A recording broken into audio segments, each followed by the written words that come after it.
Welcome, new video, Sims 4. I'm going to test the Sims free will ability. Usually, we spend all our time creating Sims, getting them to do our bidding, and generally controlling their lives. So I'm going to do an experiment.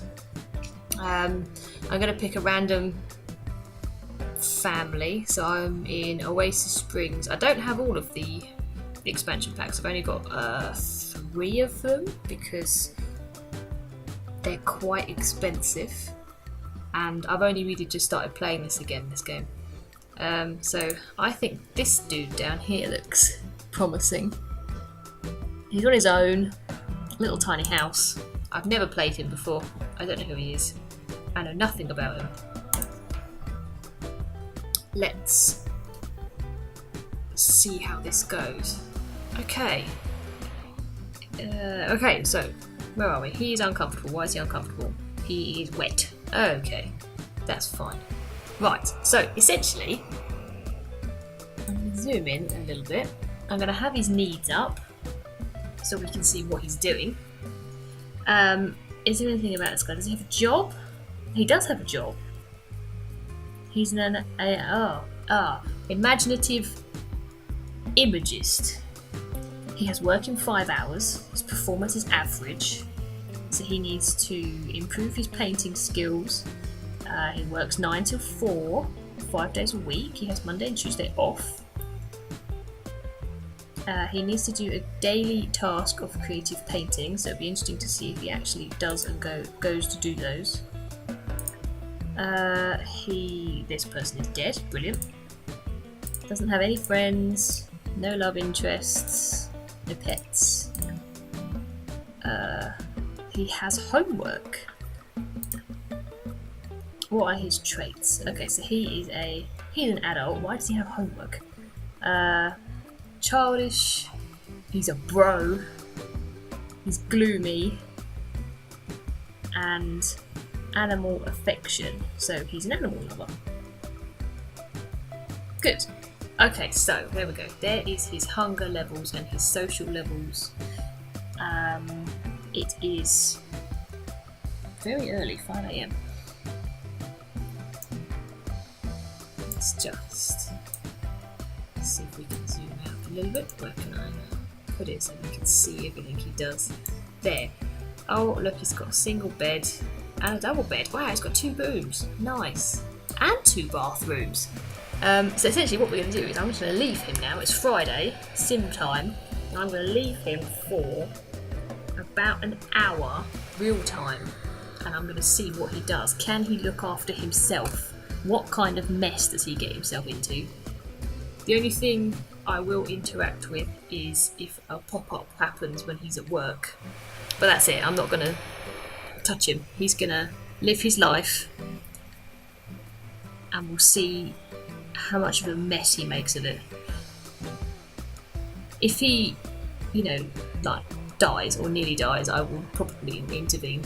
But hey, is that my fat sim? It is me! Over there being fat. Good. Right, so I'm going to leave him and we'll see what he does. I shall come back in about an hour.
Okay, so he's had about an hour to himself. We've gone from Friday to Monday. And I mean, he's done pretty well. He's not dead. So from what I've noticed, Sims that are given free will and just kind of left to their own devices will only do what they need to keep their 6 needs up. Oh dude, come on. It's not that bad. Stop crying. His social is very low. He's very sad. He's very lonely. But the only reason his social is low is because he's off of work. It's his days off. He was doing quite well at balancing all 6. But it does seem that they don't go out of their way to do anything extra. So he's done no levelling up of skills. He's not gone out anywhere. He's not made any contacts on his phone. And all he's done is watch television and go to work. Eat, sleep, work, repeat, basically. Poor chap. So, I'm going to stick with him. This is going to be his storied journey. We're going to see what we can do. He's still going to have free will, but I'm going to introduce a few new things for him to do. So we will get him some friends that will hopefully message him and be like, hey, do you want to come out? Can I come over? And all I will do is I will just click yes. Aww. And I'll leave him to interact with them. So he still is deciding his own fate, his own life. A few minor interactions from myself. I mean, he wants a cat, so maybe we'll get him a cat. Then he has that to look after. And then if nobody does call him, at least he'll have the social interaction, hopefully from a cat. Yeah, crazy cat guy. And I might pick him up a few additions to the house, so like a computer, so he can, what does he want to do? Blog about feelings when he's sad, which is apparently a lot of the time. He needs something arty for his job. So essentially we're just gonna poke him in the right direction, and hopefully we will see his life unfold and what kind of bad decisions he makes. Because he has got 19 days till he becomes an elder. So we have 19 days to essentially transform his life from the gloomy, sad sim that he is, but by not interfering too much. He's gonna have free will, and we're just gonna give him the opportunities, and if he doesn't want to seize those, then that's his own problem. So stick around, come back for episode 2, where we will introduce him to a few more people, give him a bit of a social buzz, maybe get him a cat. I think we'll do that, and we'll take him out to meet some new friends so he can stop going to bed and crying, because that's just sad. That makes me sad. My poor sim is sad. It's not even my sim. Who is he? Right, so there he goes again. Someone get this man a tissue. That's it. See you in episode 2 of Luke Carlisle's Free Will Life.